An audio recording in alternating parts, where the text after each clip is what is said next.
This is the Long War. I'm Rob Baer, and joining me once again are my partners in crime, Kenny Boucher, Mike Haspel, and Max Dubois from Hellfire Hobbies. What's up, guys? Yo, Doc, great to be here. Greetings and felicitations. Hello, I should have thought of a better intro. You guys are well prepared. You could have done it in two languages. Yeah, no, I want to keep the viewership up. I'm not here to drive down traffic. You This don't is have like not- a cute French intro for your Twitch channel or anything? no, only swear words. My Twitch intro is actually clips from Hockey Night in Canada. Nice. That's fair. We've Yeah, known I Max Dubois for an epoch at Yeah. this point, right? Yeah, stellar painter, author, like all kinds of Twitcher. Yeah, incredible dude all around. I try my best, folks. I try to live up to the hype every day. Met- Yeah. met- He's met way him at, better like, looking than me. Adepticon like a million years ago. Yeah. Like Yeah. every Adepticon. Yeah. I met Kenny. I didn't even know Kenny knew Rob and vice versa. When I met you guys, you were two separate entities in my mind, at least. Yeah, before Obviously, we fusioned. Yeah, so Yeah. well, you look so much alike. You know, People get me and Haspel mixed up a lot too. Yep. That's fair. I've I'm never seen, taller. If that's how you can tell us apart. never seen you in the same room. It's true. I'm saying I'm So- AI. I'm an avatar. I'm like those what do you call them? virtual tubers. Yeah. Oh, what are they yeah, yeah. called? They use anime avatars Yeah. and VTuber. VTubers. Yeah. YouTubers. That's it. dumb. Yeah. Yeah. Yeah.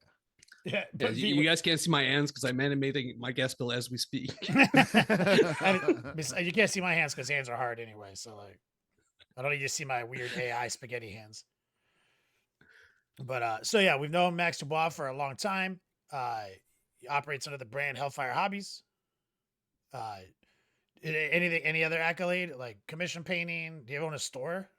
Yeah, I used to honestly. Yeah, I've worked in like gaming for the Mm. better part of my life, like to 20 some years. I've done, like every job that you can think of in the gaming industry, except like brand manufacture, like owning a board game, like designing a board game. I've held and done that, like from warehouse to stores to studio painter for a company to freelancer and everything in between. Is pretty much. I have a long list of what has Max Dubois done in the gaming scene. We got a hobby aficionado and expert on the podcast, and we're gonna be like as we mentioned, update on Wyatt, looking like months before he's back. So we're gonna have guests all over the place, trying to get some legit people in here while we keep that seat warm. So why don't we stay on? Oh, tonight's show notes. It's secrets of your local game store. I didn't realize that Haspel was going to be on the show tonight, so this might be. I didn't even tag him in it. I tagged it. I'll go. Well, I didn't yeah. own a game store, but I worked at one for Yeah, exactly. a So very you just. successful one Oh, for a while. yeah. So yeah, no, it's a good title. No, we strategized. Remember, we moved things because Haspel came back this week, and I told you to move Dubois to this week and 1+8 is the last week. But then Did I just leave? Is this my cue? But then you Says- forgot. No, you're in the right position, and Haspel's in the right position. Rob, What? I guess I shouldn't have said it to him on Discord. He doesn't even use Discord. Wait, what happened? I sent you all this stuff on Discord. That was my bad. Oh, no, I don't. Why would you, dude? You know I'm basically a boomer. I don't Discord. You didn't It's the- send me nothing on Discord. It's I the don't have one no- thing he doesn't do, Mike. I do actually, but I don't have any PMs on here for me, unless you tag me in something. Man, I turn all of the notifications off. Who are you kidding? Mm-hmm. Oh, My bro. devices will go My dead. lady was looking at my phone the other day, going through my Facebooks to respond to like the 1 million comments that I bro. She was like, the Oh, little now that I know that, I'm gonna put in some spicy comments. she's like, the little notification at the top right is just stuck at like 999. Yeah. And I was like, yeah, it doesn't go higher. That's why. Like, it's impossible to interact with this thing. Like, kidding me? My It phone, really is. if I turn notifications on, my phone was just for show at that point. It's not even really a device for communication anymore. Mm-hmm. Like, no. Like, I fucked up. I follow everything. You know what I'm saying? Oh, follow oh, that's everything. no good. Yeah, but bro, these notifications is always 0 or 99. There's no Like the in Yep. between does not exist. You either do it or you give up, and Mhm. that's fine. You know, Yep. just pick one. Bro, My I inbox follow is like up. 5,000 Instagram accounts, bro. Like all hobby accounts. All of them close friends, I'm assuming. Yeah, All I know each miniature and people, every one of like, them. so it's just nonstop. Oh, I But mean, that's so a let's get it started on that subject. Word to the audience: if you feel like any Q&As, I will be copying and pasting them into the show notes. Questions about local game store, local working at game stores, owning game stores, etc. Feel free to Q&A that out. We'll kick it over to Rob for the news. oh, this is me. All right. Well, so it's been, I don't know, we're kind of in that just before Gen Con news sort of drought. Like there isn't, people aren't dropping as much new products. Although there is one new product that Mike really wants to talk about, and we'll get to that. But um, yeah, there just isn't quite as much. Last week I talked about the Cathay debacle where stores were basically not only allocated but had to buy a bundle in order to get a certain amount of the new Warhammer Old Worlds Grand Cathay. So it turns out a lot of stores only got like one or two of the battalions, and basically everything's sold out at this point as far as battalions go. So it was a little disappointing for a lot of folks, I feel like. But it seemed like everybody was able to get like books and things that wanted them, but the miniatures maybe not so much. Which I think we all have ways to get miniatures at this point, whether they're 100% plastic from Games Workshop, 3D printed, or recasts. We're gonna get what we're gonna get, even if they're out of stock. So that's on GW to figure out. Apple figured it out 20 years ago, 25 years ago now. Gosh, and GW just kind of has to get around to it. I did want to mention that the Saturnine box set for Horus Heresy, it's been a, and that was another thing that was weird for the Cathay release, is because the reps were telling stores that the Grand Cathay box or release was their big summer release, and they didn't mention anything about Heresy at all. So I'm just like, wait, what? This box is like stacked. I mean, it would be more stacked if we could play that stuff in 40K, but they've already kind of set the tone for, hey, you can't cross over with your miniatures because they legends everything basically right when 10th dropped, which is sad because I'd love to see some Saturnines on the tabletop in 40K. But I guess you could use them as Gravis, counts as. Anyways, that's a whole nother rabbit hole to go down. But that being said, it looks like Saturnine box is slated for a July 12th pre-order window, and that'll go for 2 weeks to July 26th. It's rumored to be 195 Great Britain pounds, which was the same price it was for the Age of Darkness, which made it $300 US, but that doesn't mean that it will be $300 US because of the arbitrage with Games Workshop. They can basically embed a number, and that's what it costs in America. It could be 325, it could even be 350. How does money even work anymore? I don't know. Okay, and be But 355. it could even be 355. It could be 345. We just don't know until, we get the official word. But there's been a couple pictures posted up on Reddit that a lot of people were already kind of guessing that would be the release, because once you start getting into August, it's back to school and people forget what's going on. Did that read as a Talladega Nights reference? No, it did not. Fuck. I was trying to do that whole, like, you can be first, second, third. Hell, you can be fifth place, Ricky Bobby. All right. Well, now it counts. Continue, Rob. Now it counts as counts as Talladega Nights. Oh yeah, and dollar reduce. I don't even want to know what stuff costs in Australia. I guess I should start pricing stuff out in the Australian dollar. Bro, it's nonsense in Australia, dude. You just hurt yourself. It's almost double. It's literally, if you look at it a lot of times, it's almost double the USD. Yeah. It's crazy to even think about. Yeah, and I don't even that's live that there. word you keep using, the arbitrage or whatever. Yeah. The word that Mike probably always knew the word. Arthur taught us the word. Yeah. But it's like, has nothing to do with currency exchange. It's like just fake numbers and markets that they can exploit. Like, it's bro. Yes, the New Zealand dollar is even more preposterous. That's even worse. Oof. Yes, I misread that one. Oh boy. All right. So what else do we want to talk about? So that's a Saturnine. I mean, the box looks cool. The minis look cool. I don't play Horus Heresy, but the minis look cool. I'm sure a lot of people out there do, but I haven't seen a game on a tabletop in several years. All right, so Space Marine rumors. So there's a lot more Space Marine rumors out there too. Obviously, we know that they're probably going to do a 2.0 codex. They kind of alluded to the fact that they're going to drop more detachments. Going into the new edition, they literally said that on a post. So we'll probably see more detachments every balanced data slate that drops between now and next summer. But also, we know that generally they do a second Space Marine reboot or redo, and there's a lot of rumors out there about maybe potential second founding characters coming out inside, paywalled inside of combat patrols, new combat patrols for Marines. And we're going to talk about combat patrols later, but there is 3 really bad combat patrols out there. 2 of them are Necrons and Space Marines because they're basically the other half of the Leviathan box, and not the greatest for starting out, I suppose. So it's really interesting. It seems like there might be a double drop of the Grey Knights and also, oh shoot, what was the other one for Marines? Black Templar. There we go. Thank you. And then all those models look sweet too.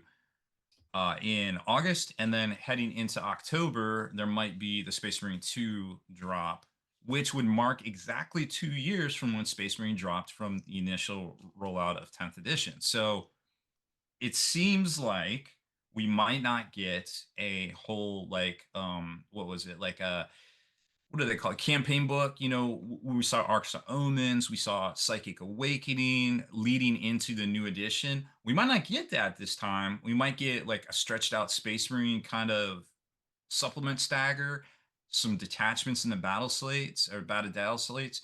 So it's going to be really interesting how GW kind of slides into 11th without doing this sort of thing. Although my local gaming store started rolling out campaign, the Crusade Rule League, and they play every 2 weeks, and it looks really fun. Like those guys are having fun. Dude, I haven't been able to play yet. Crusade is an amazing way to play the game. It's really a lot of fun. It's really good, but it looks is dope. also easy to abuse. So if you're running a Crusade league, you have to put some guardrails in place, because otherwise there might be some hardcore players that run away with it. Wise words. Kind of Yes. like D&D, right? You got to find the right group. Yeah, it's easy to metagame Crusade. And then you have like an average guardsman that's better than a Primarch after he gets all his upgrades. Like it gets on gear, gets on that trend. Some people just can't turn it off, Mike. That's my trigger phrase right there. What? That some people can't turn it off. I hate that. When somebody tells me that, the game's over. I walk away from the table now. What? Some people can't turn it off? Yeah, literally, if a guy tells me that, oh, I can't turn it off, I got to be, 100% all the time, I'm just like, good game. I walk away. Shit! Like somebody. Oh, that's weird. That's weird if somebody just leave. actually hold themselves accountable to that. Well, I guess it's No, not really. it's a lack of accountability. Yeah. It's an admission of their personality trait. But yes, I'm not even gonna try. Yes, he's given up. Yeah, it's like like that phrase. Like there's a. Like I remember I talked to somebody about this years ago, and I was like, how when people say like, "Well, it's how I was raised," that's my trigger. I was like, "Oh, conversation ender." That's what it's called. It's like a conversation ender, right? Like it's like, so for me to continue in that conversation with the said party at the game table, wherever it is, wherever you are encountering someone doing this, when they say that, it's like you can't continue now. If you do continue, you're insulting their lineage and their parents, right? That's how I was raised. I was like, you have shitty parents. Like, I don't know what to tell you. Parents failed. Yeah. Adulting is hard. When people say that kind of shit, it's like, bro, get out of here. Yeah. This is a social game. It's a room full of autistic ass motherfuckers who are all figuring out how to do social, and we are doing it successfully. And you're the one asshole in here using it as an excuse to be a fucking asshole. Don't do that shit. Like, no, it's hella triggering. I feel that fucking Mike. Yeah, well, I'm too old now, so I just go, I gave up a Friday night to come down here and roll some dice and have a good time and BS, And Yep. yeah, I'm not the fastest player anymore, but it's like I've done things that you wouldn't believe. I have I've seen things. miniatures Mm, fucking mm. older than you. You know what I mean? So it's like Now that we have Haspel back, now we're gonna get some dope ass like fucking Blade Runner references. so I'm deep just lore. kind of like, hey, let's just roll some dice and have some fun. And I don't care if we win or lose, but let's take it to turn 5. You know what I mean? And then it's like the Yep. guy's gonna try to table me turn 1, and I'm just like, bro, this isn't a tournament. You don't get points for this. Like, Oh, I can't turn it off. I'm just like, you know what? Good game. We're done. Yeah, Jeffrey says accountable for being unaccountable. nice. I actually didn't really get to talk about I had a really bad experience. It's probably the last rando I'll actually play that was like, hey man, I just really want to play you. And it was a guy, a 30-year-old man, and that the game went a little too long. So his dad actually came by, a 30-year-old man. His dad came by to check on him, make sure that he was everything making friends. make sure that everything was going right. He decided to first turn charge my knights. Failed to charge, failed to reroll. I still let him pull it off. I was like, whatever, man, just do it. Doesn't matter. And then proceeded to bounce. Because you auto And lose this game otherwise. yeah, and then basically like I was starting to like take over the whole board at that point. And at the top of 3, my girlfriend called and she's like, "Where are you?" Because 5 hours had gone by. And the top of his 3, by the way, I'm playing knights. And yeah, it was pretty brutal. And I was just like, "Hey man, I gotta go." Like I was like, you can just say you won, but there was a life talk discussion in there because he didn't quite understand how the terrain went, and that baby knights could walk over the 2-inch terrain. And even though I explained the layouts and how it all worked at the beginning, and he's just like, well, that's not how we play at XYZ store. And I was just like, hey man, if we're gonna have like a discussion, like we gotta have a discussion. You can't just be like, well, that's how we play at my store, this store, right? So that's basically like you gotta bring something to the table with people. Like you gotta meet them halfway when you're playing. It was pretty brutal, but I wanted to do a whole show about it, like interacting with your opponents and stuff. And we've done that in the past, but it was just it was an eye opener for me, Haspel, and I definitely feel your pain there. As I've gotten older, I just have less and less patience for bullshit. So I just go, I have other things I need to do. Bye. Yeah, I mean, I found, think. sorry. Oh, Go ahead. go ahead, bro. Yeah, but I found I'm in a lot of the sweaty circles. I play like a lot of like competitive 40K. So I've been like around that table more than once, and I found the easiest way. It's super stupid, but every time you're playing, you play with somebody against an army, not against somebody. And just phrasing it with I'm playing with Rob. I'm playing against his army, or my army's playing against his army, but I am playing with somebody. Mhm. It changes the dynamic that it becomes not like you're not my enemy in this scenario. Yeah. You're my partner, because if you don't show up, I can't play. Cooperative competition. And this has worked in like tournaments. It's damn, like I've had like very few bad games in like solid years of sweaty people playing, like Sweaty French rarely Canadians, a bad bro. game. Yep. No, I've traveled to meet the sweaty people. I'm trying Yeah. to No, it's a install good Go out of my perspective. way. people. Yeah, I went out of my way. Yeah. And I will say this, right? When I have run into this, it is very seldom among the competitive crowd. It is very rare to run into that guy in the competitive crowd. It's usually the casual that I run into. Quote a unquote random, cash. a random guy who I don't know, who Mhm. who I just showed up with, and it's like, hey, do you want to play a pickup game? And that's usually when I run into that. Yeah. Not The guy not who's at a like, "Oh, tournament let's or in play," a and then he big sees event. I have orcs, and he's like, "Well, all my plasma guns are actually flamers, just so you know. That's the way they." Yep. Okay. Yep. Seen that.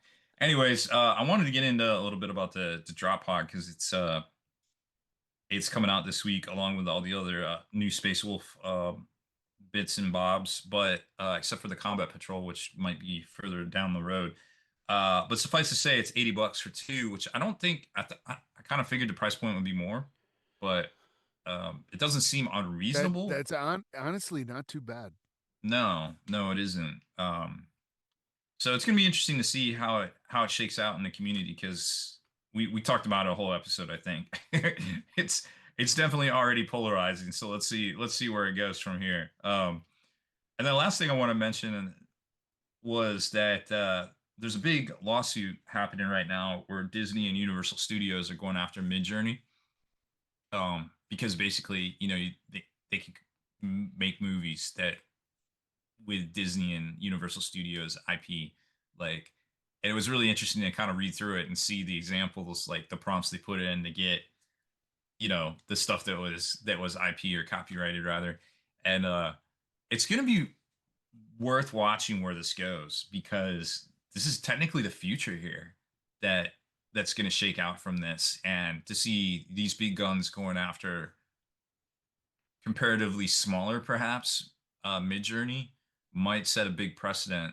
for how we all use this technology in the future. Hmm. Dun dun dun. And then there's the Grey Knight combat patrol is coming out. What do you think about that, Haspel? Oh man, you're just opening up a. Okay, so this is gonna be the most I talk tonight, and then I will shut up. But if you guys remember the old Dennis Miller show, and he'd start Oh off yeah. with, I don't mean to get off on a rant here, but yeah, this is that, right? So it's like when they release their lackluster bullshit about, and there's gonna be a lot of swearing. There's going to be a lot of swearing. So just just prepare yourselves. When they released their lackluster bullshit of a Dread Knight that was like basically an extra weapon sprue, Oh at gosh. whatever Yeah. reveal that was, I was like, that is low effort. It's crap. It's something to put up, but that's not all the Grey Knights are going to get. They're not going to reveal that the hotness, right? They're not going to reveal the shit the Grey Knights are going to get. And it was like my reaction at the time was, I don't even think I'm going to bother buying the new codex. I'm not Mhm. even going to bother. I will buy the Crusade book because the Crusade book's going to have all kinds of new lore. It's Armageddon again. There's going to be Angron. There's going to be all kinds of stuff.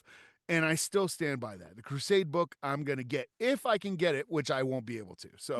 So we can't, I'll just get it on eBay years later and find out what the lore was, or look it up on Sheesh. Wikipedia or some shit, right? So then they put out this Combat Patrol piece of shit. And it is the lowest effort product I've ever seen a company put out, not just Games Workshop, any fucking company. It is pure garbage. Do you understand? I can field everything in that box with metal models, like metal Literally. Games Workshop models, including Crow. That's how garbage that box is. If you Mhm. guys spend a single penny on that Combat Patrol box, you don't deserve your money. You should just step outside, send it to me, mail it to me. I am me. I will put better use to it. You just send me your money. I'll send you the models, actually. Because what I will do is go on eBay and find the exact same damn models and send them to you for a quarter of the price. That is just pure shit. It's like they walked back there and went, "Oh, what do we still have sprues of that we need to liquidate?" Oh, well, there's a Castroferum Dreadnought in there. Don't get me wrong. I love the model. That's one of my favorite Dreadnought models. It is already Legends. It is already Legends. Why would you fucking buy it? Well, Do not give them your money for this. not in that faction, but yes, it's the same deal with the Custodies and their Contemptor. Yeah, it is quite literally Legends. Like this Yep. shit will be Legends before you get to paint and play it. And that has been my beef with Games Workshop lately, is they are literally, and I know Rob likes to say vote with your hobby dollars Mm-hmm. and everything. They are literally convincing me they don't want me to play the game anymore. Like they're just like, hey, we already got your money. You're a veteran player. That's the way they refer to us old fucks, right? Is we're grognards. We already got your money decades ago. And it's just like, well, yeah, but you know what? I want to give you money. Mm-hmm. I want to play Grey Knights. I want to give you more money. And instead, you're convincing me that, you know what? These busted ass models that I've been playing with since third edition that are all metal and I take pride in that, I can still keep using them. So you're not going to get a dime. You know what I mean? If I could even Yeah. play the game, but I can't because the The card pack. the card pack that I need to play, the gloves that I need to play baseball aren't fucking available. Yeah, it It's hey, is. we want everyone to play baseball, but you need a special glove to play baseball. Oh yeah, those are not available. Only 12 gloves are available. And the one way you can actually play it, we're gonna go after them on their app so they can't put all the information in that you're gonna need. Yeah. Yeah. So I am normally the apologist for GW. I'm the one in here who's normally saying That's true. GW It's true. is this and GW is that, and I'm the Omnissiah is correct, and I'm always on their fucking side. And this time I'm a heretic. This time I'm like, you guys not only fucked up, but you have telegraphed that the Grey Knights aren't going to be a faction in 11th. They're going to get the Death Watch treatment. They're going to be roped into some fucking Imperial agents and shit, and my entire collection is worthless. So thanks for giving me a heads up.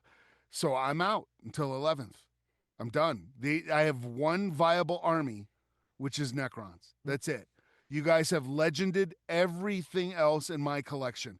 I used to own 18 armies. Now, yes, some of it, writing on the wall. Some of it I let go, like my sisters, because as much as I adore the new models, I just don't have the time to paint anymore. And I went, you know what? Sisters are not my primary army. I adore them. I love the new models. I love the new rules. I think they're fantastic. I had to draw the line somewhere. But the stuff that I have painted, the stuff that I've built like my entire 40K psyche around, which is like Grey Knights, Space Wolves, Necrons, you guys have completely screwed me over. Like, and I just can't deal with it anymore. So I hate to say this, but there's a lot of projects. If you look for Rogue 428 on eBay, by the end of the week, Wave 1 will be out. There's lots of good deals to be had, some of which are still in the fucking shrink wrap.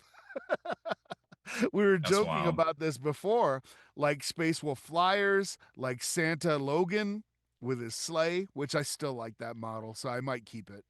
But there's a lot of big box stuff that you guys have shown me I will never get to it by the time it becomes unplayable. So somebody else might as well get it. And it'll be going up this weekend. The problem with Legends is that it's fake, bro. Nobody wants to play it. Right. Not even like and I not totally even could play. not even casual people want to play it.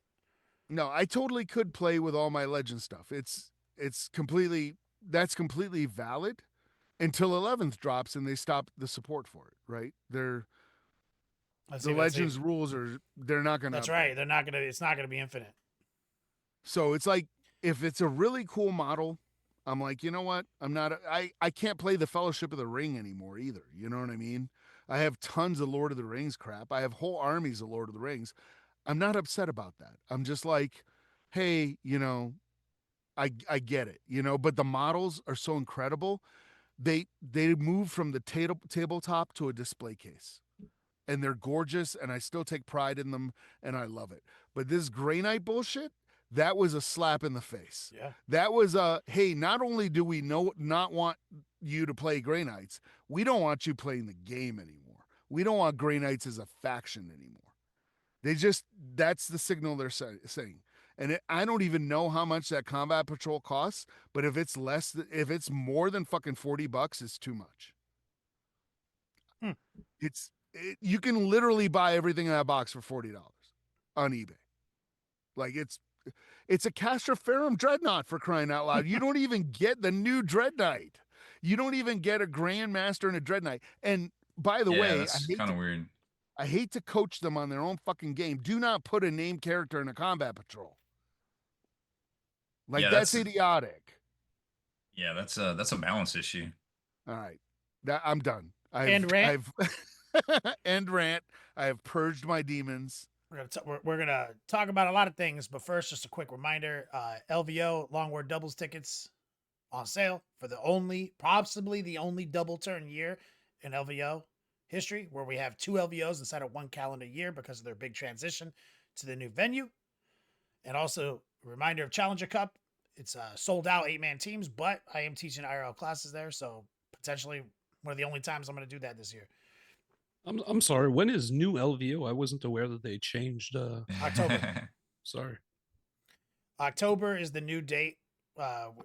Went back and forth. They picked it, so that means they have to do 2 this year because they can't wait all the way until next October to do it, to miss this huge part of their like revenue stream. So it's a big hassle for them. But October's ultimately a better date. Yeah, the asshole is worth it more than missing out on. Yeah, a dude, like full straight up, year, bro. yeah. January right Yeah, after Christmas, bro. Come on, man. Yeah, that was always somewhat That hurts inconvenient. so much every year for me, bro. It's like I'm just like financially depressed. So anyway, we got some dope show notes tonight. We got Max Dubois. We got Mike Haspel. It's secrets of your local game store, which I think the theme of this was that like most of the people in this podcast have at least like owned a game store. So at one Or point, worked at one and have in worked this at one. case. And so we got a bunch of questions, and I'm gonna. Max took some time to look through the show notes and leave me some notes. So I'm gonna ask our guest the first question. Going to number 6 on our list under distribution and manufacturing realities. Let's talk about the big names. What's it really like working with companies like Games Workshop, Wizards of the Coast? Is it more of a tango or more of a tug of war, Max? Oh yeah, that's one of the questions I liked. Yeah. Well, I think a lot of people, like me included, when I started, I kind of didn't realize that. Like, it took me a while to understand how little they care about game stores, and this is for all. Like Wizards and Games Workshop may be 2 of the worst ones, but every company, they look out for themselves before anything else. And you have to kind of come to terms with that, where like Games Workshop, they make stupid ass decisions sometimes, even like to a retailer, but because they have like an ulterior motive or something, like there's a bigger plan ahead that you as like a retailer can't see, and you're thinking, well, they're trying to screw me personally, but no, they take care of themselves, and then maybe they take care of you. So for a lot of companies, that was kind of the realization of like how, like, finding out how little they care, because some care more. Than like Army Painters, I've had like a lot of issues like as a painter with Army Painter, where like their paint are bad half the time. Like, I don't know if it's a show sponsor, I apologize, but like War Paints. Which ones though? The War war paint or Paints? the the speed paint line 1, just yeah, to name something. I think it was mostly their trade routes, and like War Paint was pure garbage. I've talked to Adam about that, and he's yeah. like, it is. Like, he even told me he told me recently in a meeting, he was like, bro, like he's like, I went to the boss. I was like, bro, if you want everyone to use our paints, you gotta make good paints, man. That is true. He did say that. But they do care, like sometimes they it's a stinker, right? Sometimes it's a Grey Knight Combat Patrol box, but they care enough that like they sent out a rack, and their rack was like poorly made, and like 6 months after you've bought the rack and you're a store owner, and you've got this paint rack with every paint pot falling through it, they send you little like push weights. Like, they don't have to do that. Games Workshop puts out a bad rack, and you sucks to suck, you're gonna have that bad rack. For Army Painter got like that feedback, and they were like, oh, our rack is bad, and then they adjusted it. Like, that's a cool. So some companies care more than others, and you just have to figure out like where you are. Whereas if you think Games Workshop as your best interest at art as a store owner, they do not. And Wizards of the Coast is another one. Whereas Wizards of the Coast wants to get rid of all their magic boosters as fast as possible. Where it goes once it leaves their warehouse, they do not care, like, at all. And once you realize that, well, it makes a lot more sense, and you can make more like better decisions or more informed decision. Yeah, well said. I'm gonna throw one over to Rob. Rob, if you could snap your fingers and change one thing about the tabletop distribution ecosystem, what would it be?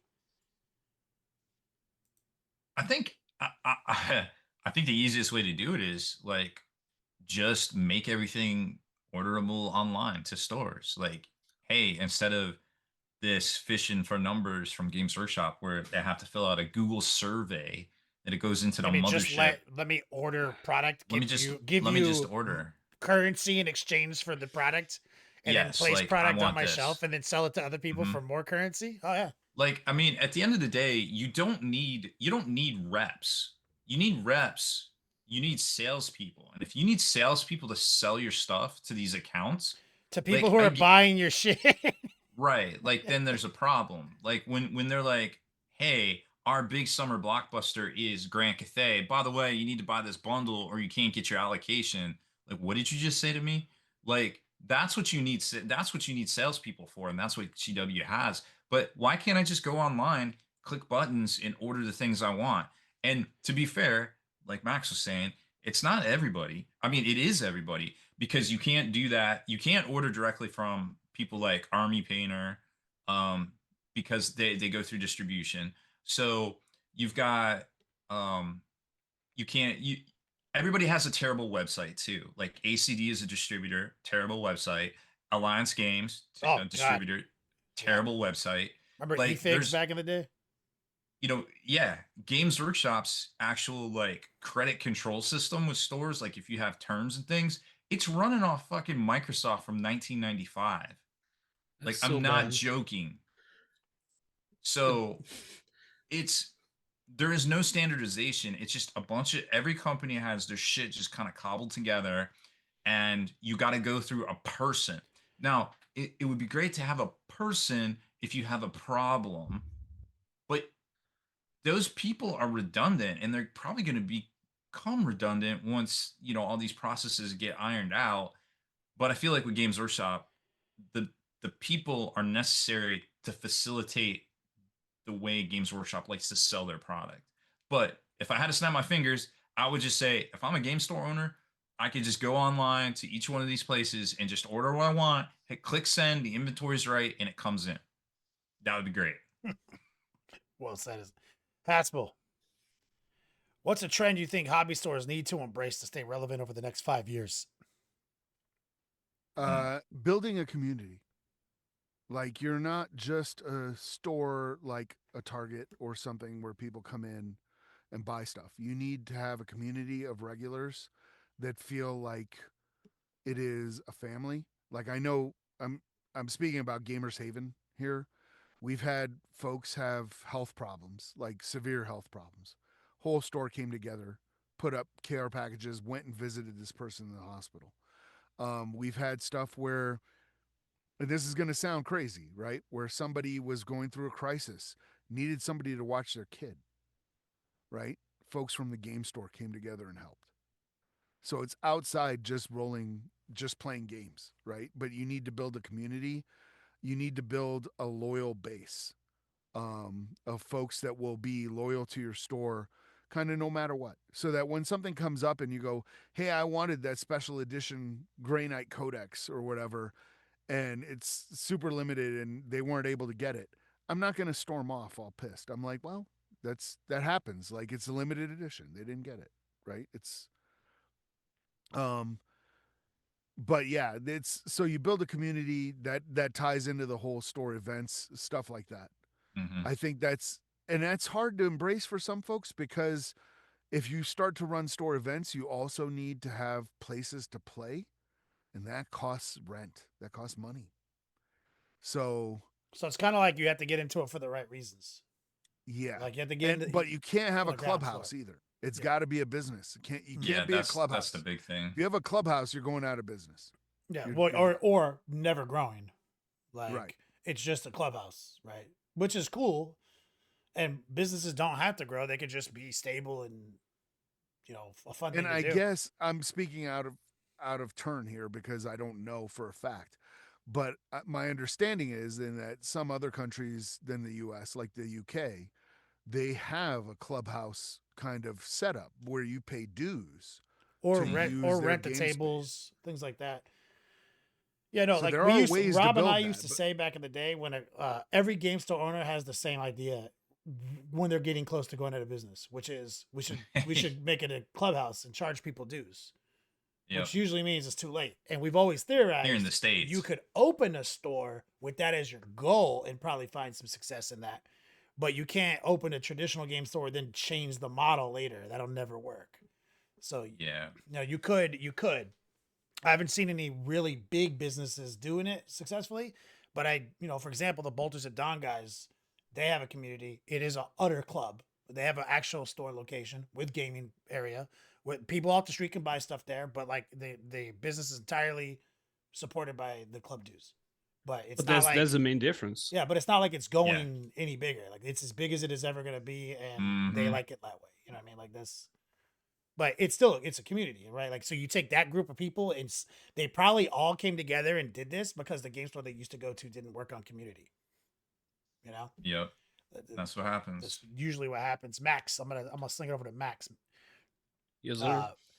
What's your best strategy for dealing with a customer upset they didn't get a limited item when it was completely out of your hands?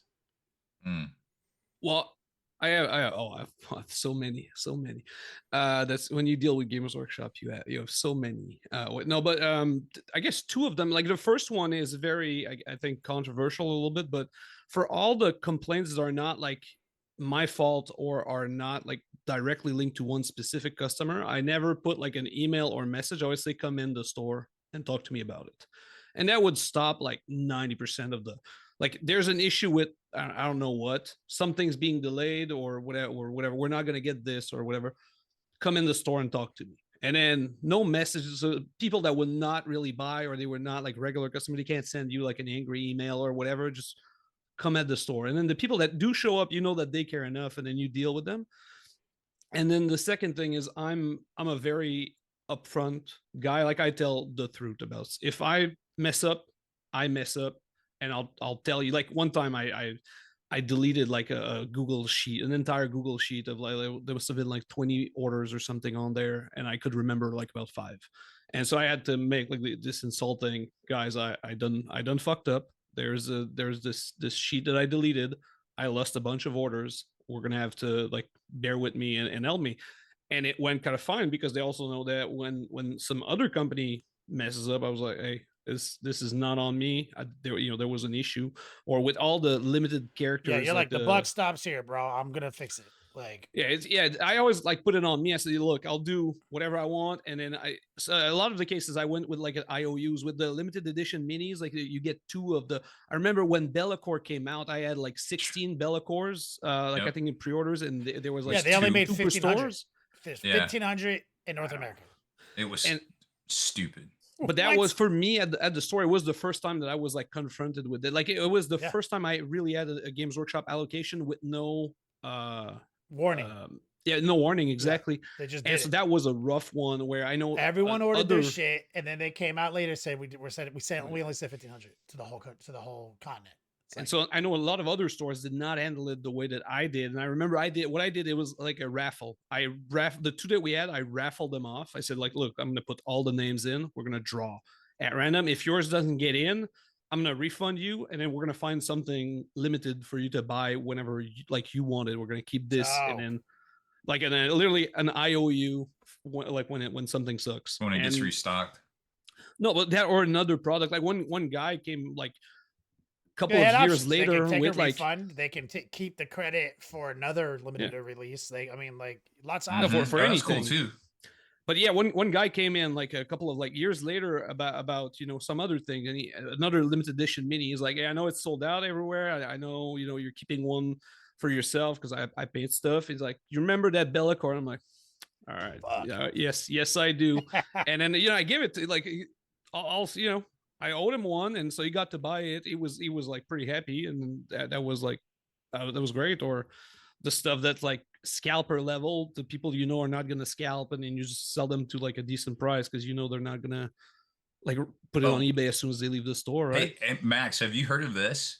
The stores now for Magic card releases, like the last set, Final Fantasy, and sets before it, because in Pokemon, shit's so hot that if you come in and they're basically selling it at the normal price that they should, and obviously it's going 2-3 times on eBay and shit, they open up, they'll cut or carefully cut a slash in the factory, this factory seal. And if you buy the sealed box, and if you don't let them do that, they charge you 25 to 50% more. Yep. And that's been a normal practice for a lot of collectibles. Yeah. Like I don't think it's good, by the way. I don't think it's a good.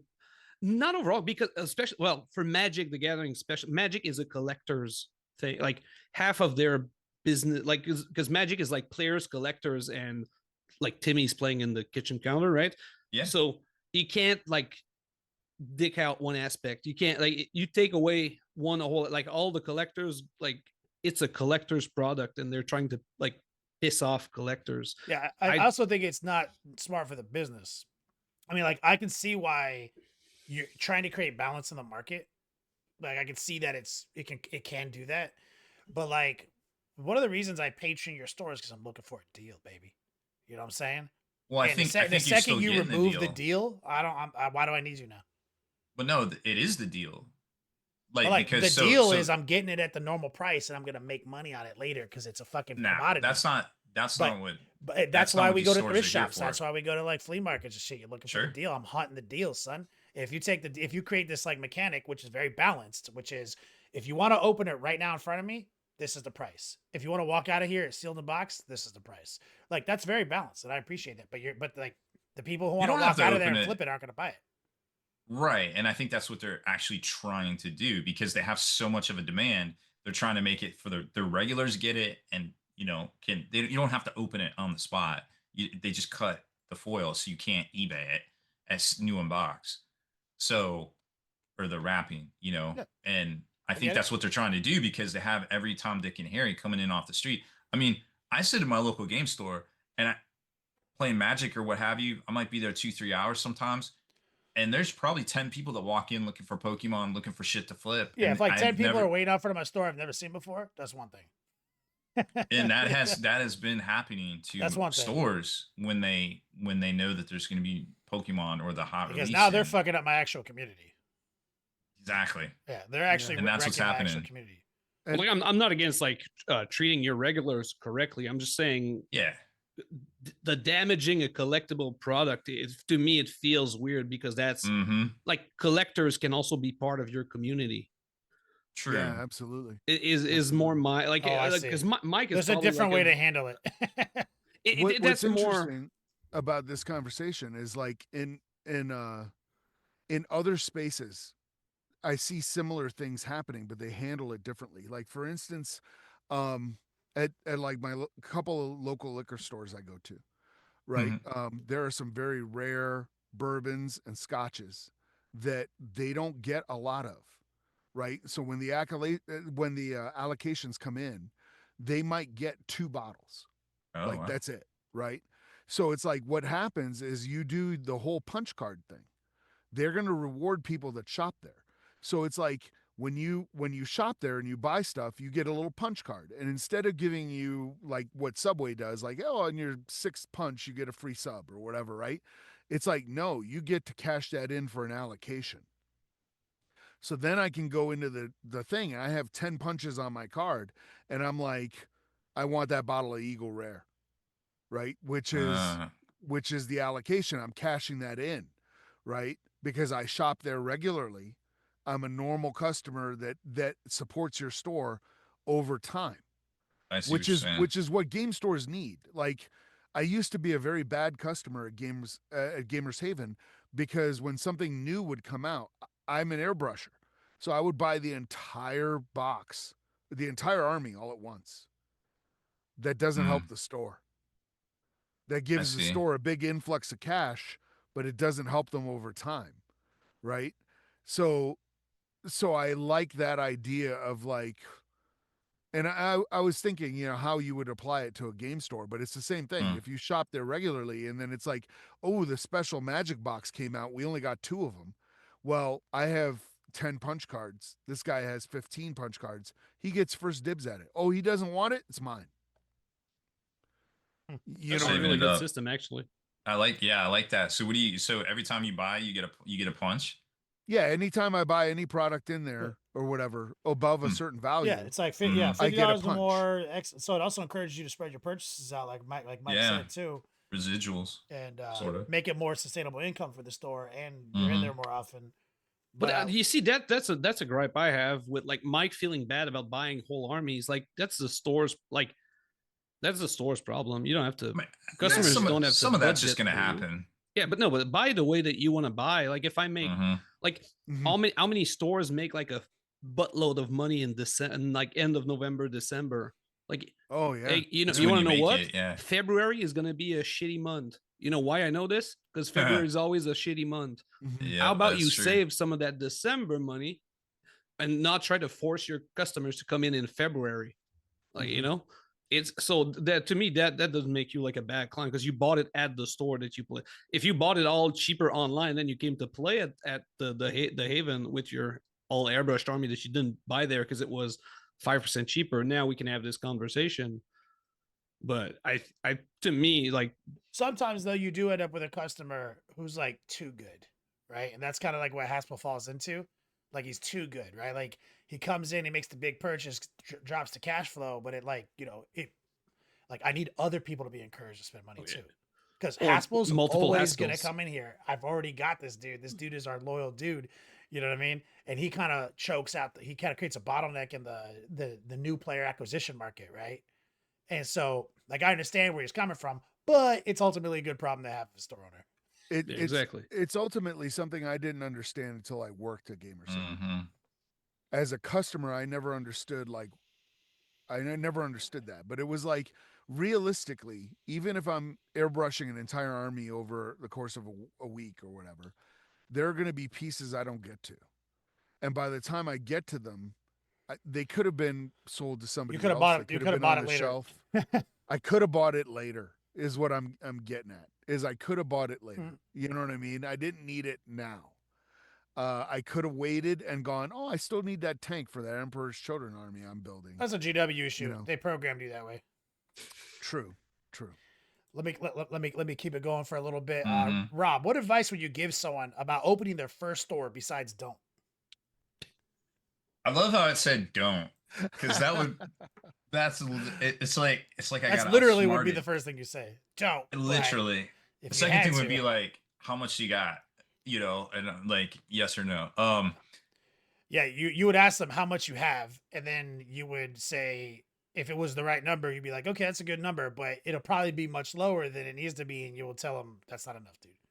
Yeah. I think the biggest thing is don't disrespect the the roles, I guess.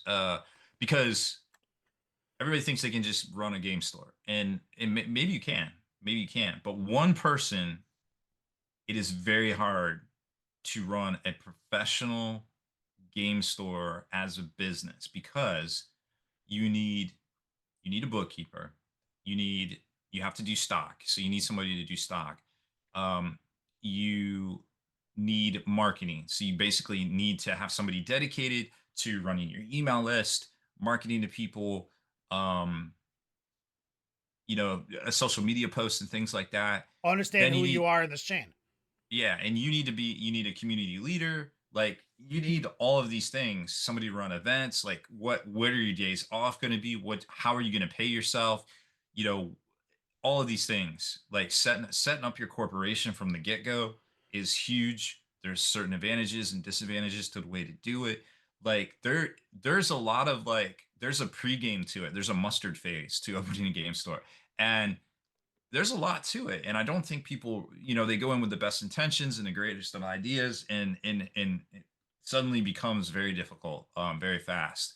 And I've seen it happen, and only, I've seen it happen. I've seen it done well, but the percentage of done well to not done well is very small. The success rate is very small, and I think, we've all seen it. Now, if you're just retiring and you just got some spare money and you want to run a clubhouse. Best way to start a game store, straight up. Double dip retired. Yep, there you go. Probably former military or something like that. Yep. You're collecting 2 pensions and or a disability. Like maybe you're triple dip, right? That is the best. That is I've always seen the best stores. Like there's nothing like that. I don't care about money. I just do this for fun. Yep, it's So if kind you're of it's not kind of that nuts. guy, listen to Rob very closely.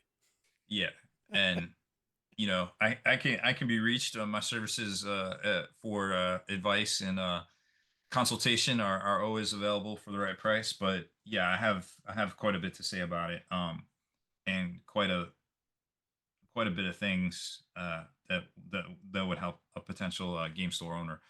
But yeah, that would be my my single biggest piece of advice besides don't. Yeah, I broke every one of your rules and went out of business. many people have. 100%. Fail, fail, fail, fail, fail. Whoops. Oops. Because opening a game store is easy. Staying open Yeah. is the real challenge. That's how I would approach it. Oh, you want to open a game store? How do you plan on staying open? And then you watch them Yep. struggle with that answer. Mm-hmm. And it's and the goalposts are always changing, especially now with the way Games Workshop is doing things. So it's like, whoa. That's a Yeah, fact. and I just saw something in the chat. It's like everybody thinks because they have a word processor they can write a book, and it's like, Oof. no, you cannot.